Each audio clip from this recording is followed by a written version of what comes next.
Diabetes இல்லைனா சக்கரை வியாதின்னு சொல்கிறது is a lifelong disorder. The treatment of diabetes is not taking medicines.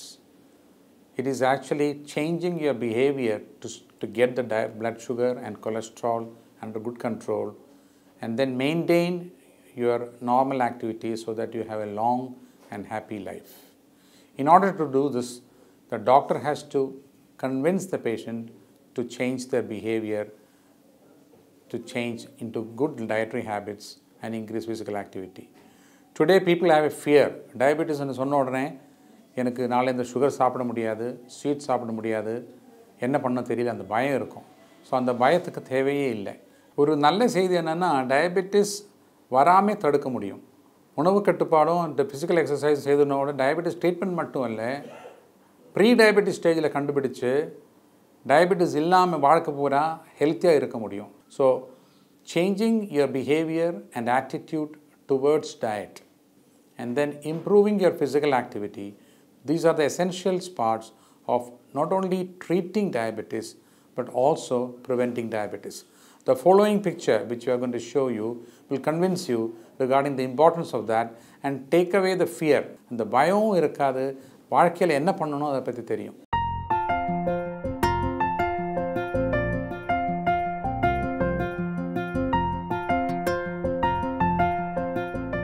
Good morning everybody. நீங்கள் எல்லாரும் நல்ல உடல் ஆரோக்கியத்தோட இருக்கணுங்கிற நல்ல எண்ணத்தில் உங்கள் கம்பெனியோட எம்டி இந்த டயபெட்டிஸ் கேம்பை அரேஞ்ச் பண்ணியிருக்காரு. உங்களுக்கே தெரியும், லாஸ்ட் வீக் நாங்கள் உங்கள் கம்பெனிக்கு வந்தப்போ ஸ்டாஃபோட டீட்டெயில்ஸை ரிஜிஸ்ட்ரேஷன் ஃபார்மில் ஃபில்அப் பண்ணும்போதே ஒவ்வொருத்தருக்கும் ரிஸ்க் ஸ்கோர், அதாவது சக்கரை நோய் யார் யாருக்கெல்லாம் வரலாம்னு மதிப்பெண் போட்டிருந்தோம் இல்லையா? அந்த ரிஸ்க் மதிப்பெண் ஸ்கோரோட அடிப்படையில் சக்கரை நோய் வரக்கூடிய வாய்ப்புள்ளவர்களுக்கு மட்டும்தான் இப்போ நாங்கள் பிளட் டெஸ்ட் பண்ண போகிறோம். அதுக்காக உங்களை எம்டி ஸ்டமக்கோட வர சொல்லியிருந்தோம். அப்படி தானே எல்லாரும் வந்திருக்கீங்க?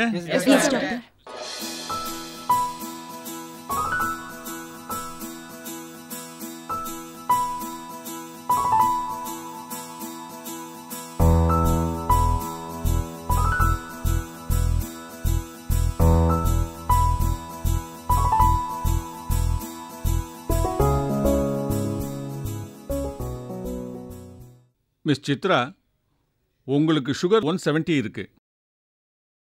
நீங்க இப்ப சக்கரை நோய் வர்றதுக்கான முந்தைய நிலையில இருக்கீங்க. உங்களுக்கு சக்கரை நோய் வர்றதுக்கான வாய்ப்புகள் அதிகம். அதனால நீங்க முறையான தடுப்பு முறைகளில் கவனம் செலுத்தினீங்கன்னா உங்களுக்கு வரவிருக்கிற சக்கரை நோயை தள்ளி போடலாம் அல்லது முற்றிலுமா தடுக்கலாம். மிஸ்டர் வினோத், உங்களுக்கு பிளட் சுகர் 260 இருக்கு. உங்களுக்கு சக்கரை நோய் இருக்கு. இல்ல டாக்டர், எனக்கு அதெல்லாம் இருக்காது. மிஸ்டர் வினோத், உங்களுக்கு சக்கரை நோய் இருக்கு. நீங்க முறையான சிகிச்சை எடுத்துக்கிட்டீங்கன்னா. நான் எதுக்கு டாக்டர் ட்ரீட்மெண்ட் எடுக்கணும்? என் குடும்பத்தில் யாருக்குமே சக்கரை வியாதி இல்ல. Relax mister Vinod. எதுக்கு இப்படி பதட்டப்படுறீங்க? இல்ல, நான் ரொம்ப குழப்பத்தில் இருக்கேன். Please mister Vinod, please listen to me.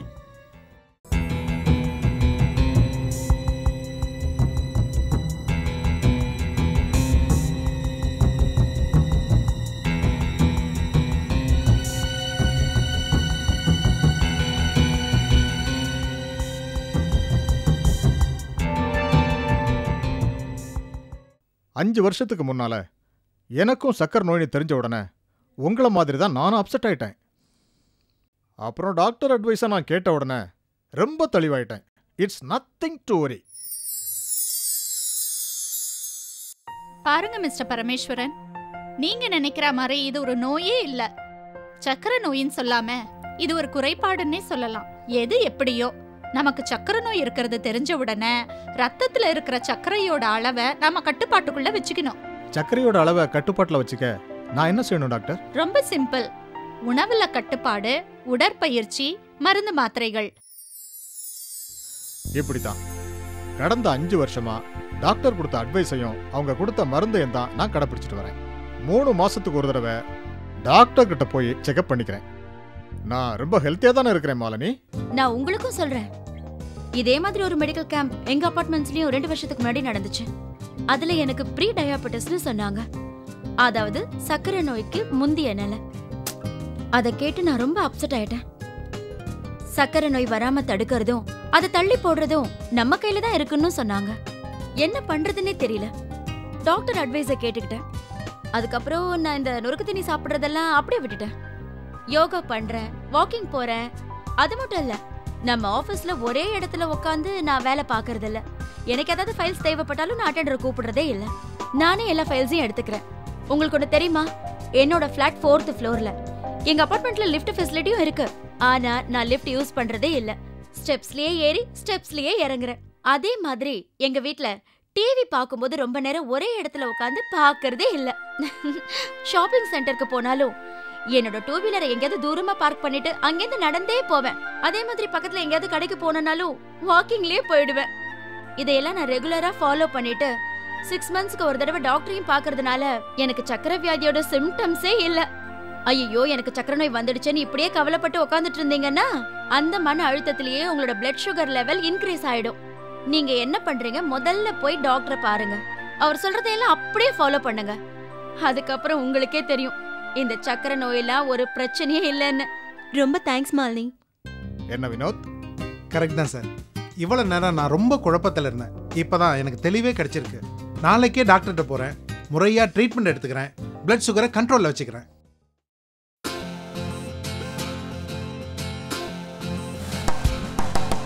நாள்தோறும் நடப்பதினால் நலம் பெருகுமே, நம்மை வாட்டும் நோய்கள் எல்லாம் ஓடி ஒழியுமே. சர்க்கரை நோய், இருதய நோய், இரத்த அழுத்தமும் அடிச்சுவடே தெரியாமல் மறைந்து போகுமே. வாழ்க்கையில் செய்கின்ற நடைமுறை மாற்றமே ஆரோக்கிய வாழ்வமைய உதவி செய்யுமே. நாள்தோறும் நடப்பதினால் நலம் பெருகுமே, நம்மை வாட்டும் நோய்கள் எல்லாம்